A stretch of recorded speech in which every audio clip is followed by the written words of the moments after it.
Non, mais il y a beaucoup trop de concurrents. Le marché, il est saturé. Je pense que tu t'es déjà posé ces questions, ou en tout cas, c'est des phrases que tu as déjà dû entendre autour de toi. Et si on le regarde comme ça, c'est vrai, parce que dans le domaine, dans les niches dans lesquelles on est, dans le business en ligne, presque tous les marchés sont saturés. Que ce soit le coaching sportif, l'immobilier, le coaching business, le modèle agence, peu importe ce que tu vends, tu auras forcément plein de concurrents, ou si tu n'en as pas encore énormément aujourd'hui, il y en a sûrement plein qui vont arriver dans les mois ou les années à venir. Et je comprends que ça puisse faire peur, parce qu'on peut se dire que tous ces concurrents-là vont aller grappiller notre part du gâteau, et que ça va être d'autant plus difficile de développer notre entreprise. Sauf que ça, c'est une vision des choses et c'est tes croyances. Mais aujourd'hui, tes concurrents, ils peuvent t'aider à aller de l'avant et ils peuvent t'aider à développer ton business. À la place, on va inverser les choses. Plus tu seras dans un marché concurrentiel, plus tu auras de prospects, donc plus tu auras de clients potentiels et plus tu pourras développer ton activité. Et justement, c'est tout le sujet de cette vidéo. Et pour ça, tu vas avoir accès en exclusivité à une conférence qu'avait fait l'un de nos clients dans un de nos séminaires. Une conférence dans laquelle il va démontrer pourquoi c'est important d'avoir de la concurrence et comment tu peux t'en servir pour faire grossir ton business, comment tu vas pouvoir construire un positionnement qui est suffisamment fort, comme a pu le faire notamment Apple, pour te différencier immédiatement de tous tes concurrents et avoir des prospects à volonté pour tes offres et pour ton business. Enfin, quelles sont les 3 phases pour augmenter la valeur perçue de son produit et faire en sorte que les gens sont prêts à payer beaucoup plus cher, même si globalement le produit répond à un même besoin que certains de tes concurrents. Cette vidéo, c'est une pépite en termes de valeur, donc je t'invite vraiment à prendre des notes et à regarder ça jusqu'au bout. Et je te laisse directement avec l'intervention de notre client. D'ailleurs, si tu veux le retrouver sur Instagram, je vais te mettre son compte directement en lien dans la description. Allez. Alors aujourd'hui, en fait, je vais vous parler d'une chose, parce que je vous entends parler depuis hier, depuis toute la journée, qu'il y a de la concurrence sur votre marché. La concurrence n'est pas un problème. La concurrence, ça va vous nourrir, ça va vous servir pour réussir sur votre business, dans votre business, sur votre marché. Comment? Tout simplement en vous différenciant. Comment, selon vous, on se différencie dans son business? Thibaut? La valeur ajoutée, Ok. Valeur ajoutée, très bien. Comment tu l'apportes cette valeur ajoutée? euh, par, des, euh, par des astuces ou des conseils. Ok. Conseils, Ok. Mathis, t'allais dire? par son branding. Par son branding. Qu'est-ce que ça comprend le branding? Par exemple, si je prends l'exemple d'un personal branding, c'est soi-même, sa personnalité, sa couleur, j'en sais rien, et tous les éléments Ok. qui vont faire qu'on est reconnaissable. Ok, très bien. Pas de problème. Quels sont les avantages de la différenciation? Qu'est-ce que ça vous apporte comme avantage de vous différencier? Être unique sur son marché. Ok, ok, ok. C'est tout? Si la personne ou le prospect nous reconnaît directement, ça crée un lien. Ok, lien. Augmenter les prix parce que si on est unique, bah, du coup il n'y a pas de comparatif de prix. Ok. Meilleure réponse pour moi. Vas-y Ryan. On est vu comme un leader. On est vu comme un leader, comme un argument d'autorité, comme une personne, comme un... T'as raison. Je ne vais pas me baser sur le branding, je vais laisser à Thierry ce luxe-là. Moi, je vais vous parler de la différenciation.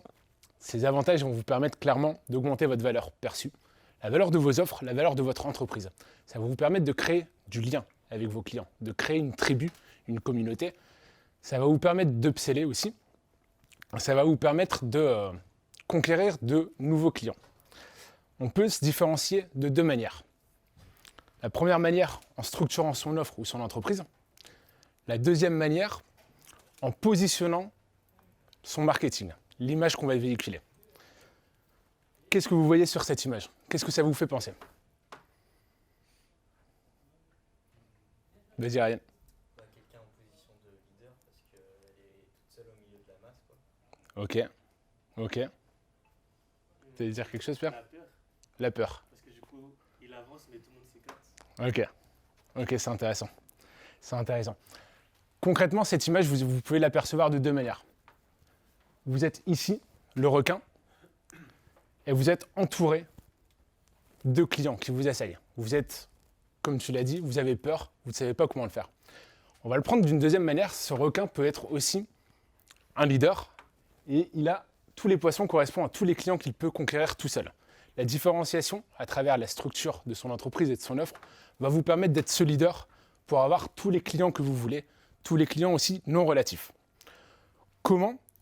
Tout simplement, en fait, en vous basant sur ce que fait la concurrence. Vous allez définir quels sont les critères qu'utilise votre concurrence par rapport à vous. Vous allez définir les critères qui vous sont inutiles, parce que ça va vous demander trop de ressources, les critères que vous avez et où vous êtes meilleur que eux pour les renforcer.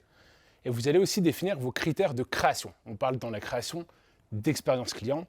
On peut parler d'outils en plus à utiliser. Par exemple, vous créez une offre, le mentorat, vous avez fait un critère de création. C'est ici le présentiel, le physique pendant 2 jours. Wolf Creator était un critère de création parce que sur la création de contenu, il n'y avait pas de logiciel qui permettait de faire ça. À part Canva, mais ce n'était pas automatiquement généré. Ça, c'est des critères de création où en fait, vous ne tuez pas la concurrence. C'est que vous ne battez plus sur le marché de votre concurrence. Vous créez votre propre marché. Et c'est ce qui va vous permettre de toucher beaucoup plus d'audience, beaucoup plus de clients, sans en fait ce qu'on va appeler se battre dans un océan rouge, un océan plein de sang. Donc ça, c'est un travail de structuration à faire à la fois sur votre entreprise, mais aussi sur des offres en particulier. Deuxième niveau de différenciation, c'est le positionnement de la marque. Vous avez le choix. Ici, vous allez voir un déodorant Carrefour, le déodorant Axe et le déodorant Respire. Est-ce que vous voyez une différence entre ces 3 déodorants? Vas-y Pierre. J'ai l'impression que ça ne parle pas la même cible Ok. et que ça ne renvoie pas la même qualité. Ok. La première, la couleur, c'est peut-être une cible plus féminine, Ok. peut-être moins haut de gamme. D'accord. Tandis que Axe, la couleur du noir, ça fait un peu penser à l'élite, à une dimension Ok. peut-être plus restreinte. Ok, très bien. Et le dernier? Le dernier, je dirais que il est peut-être au milieu, c'est-à-dire que je ne pourrais pas dire que ça s'adresse à une cible entièrement féminine ou masculine. Ok. Et je dirais que par rapport au design, c'est au milieu. Ok, très bien. Il y avait d'autres réponses? C'était Ryan? Non, c'était Thibaut? Je voulais dire le packaging est différent. Ok, ça marche. Ça marche. Tu as raison, mais c'est pas là où je veux vous emmener. Comment se différencient ces 3 déodorants? C'est tout simplement sur un positionnement de marque différent. Carrefour, c'est un positionnement de marque rationnel. Axe, un positionnement de marque psychologique. Respire, un positionnement de marque symbolique. Quelle est la différence? Le rationnel, vous voyez ici, Carrefour a juste pour but d'être anti-transpirant. On s'en fout de Carrefour. Il n'y a aucun lien entre le consommateur et Carrefour. On a un problème, on pue, on arrive à Carrefour, on prend le déo pour sentir bon. Axe, on a une valeur plus psychologique. Ça veut dire qu'on va défendre un lien imaginaire. Surtout nous, les hommes, quand on était plus jeunes, ou encore maintenant, hein, on prenait de l'Axe parce qu'on voyait la pub Axe, où le mec était tout seul sur la plage, il se mettait de l'Axe, et là, il y avait plein de gonzesses, plein de femmes qui lui couraient derrière. C'est la valeur de l'homme irrésistible. L'homme qui attire en mettant de l'Axe, on attire les femmes à soi. Dernier positionnement, le positionnement symbolique. Ici, on va défendre la valeur de lien. Création de lien, tout simplement. Création de valeur.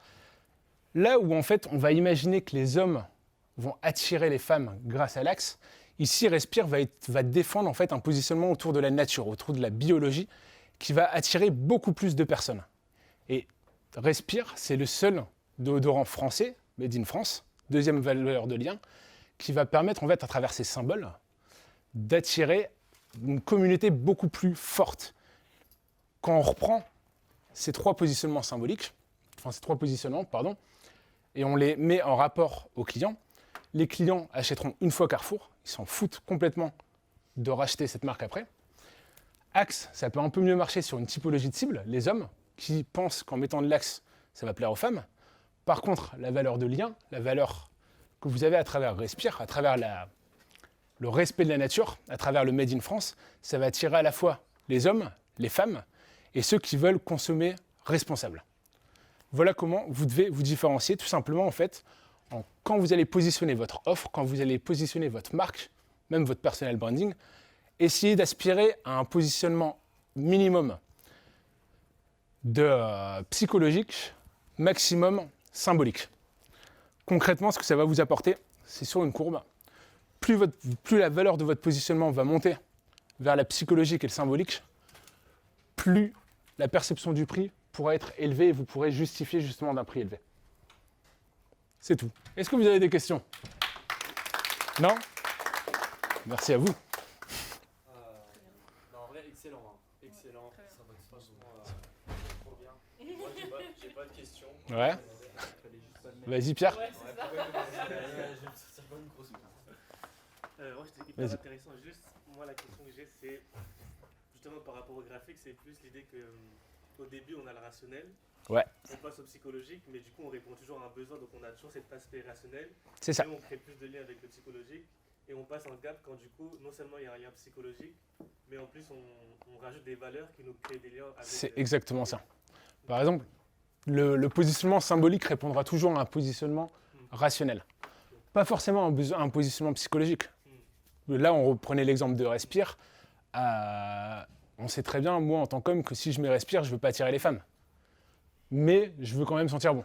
Le rationnel, il est tout le temps là. Tu l'as sur plein de trucs. Tu peux utiliser le slip français. Pourquoi acheter du slip français plutôt qu'un slip Carrefour ou un slip Lidl? Tout simplement parce que le positionnement que ça dégage, c'est qu'on consomme local, on consomme français, made in France. On veut consommer responsable. On peut le prendre aussi dans un cas extrême. Lidl, selon vous, il y a quoi comme positionnement? bas de gamme, rationnel. Bas de gamme, ok. Rationnel? Ok. C'est vrai. Pourquoi aujourd'hui sur Le Bon Coin, on retrouve des chaussettes Lidl, des chaussures Lidl qui sont vendues des centaines d'euros? Parce que leurs chaussettes, ils les ont rendues symboliques. C'est ça. Ils ont réussi à créer en fait un lien de valeur autour de la marque Lidl. Ils ont réussi à positionner en fait la marque Lidl sur certains types de leurs produits vers un positionnement symbolique. Ça crée en fait un effet de communautaire, un effet de tribu, comme Apple le fait. Apple, la valeur de leur téléphone, elle vaut pas les 1100, les 1200, les 1500. Par contre, ils ont réussi à créer un positionnement symbolique de tribu, la tribu Apple, la tribu des personnes qui consomment Apple, qui consomment iPhone. Ce qui permet justement à des, je vais être très vieux con, des smicards d'acheter des iPhones avec le prix de avec leur salaire entier, quoi. J'espère que cette vidéo t'a plu et j'espère que tu as pu en retirer un maximum de valeur. Si tu as la moindre question complémentaire, n'hésite pas à la poser en commentaire directement. Si tu veux qu'on t'aide à développer ton activité et à la passer à un niveau supérieur, n'hésite pas à t'abonner à la chaîne et à liker cette vidéo pour voir plus de vidéos dans le même style. Nous, on se retrouve très vite pour une prochaine vidéo. C'était Mathis. Ciao!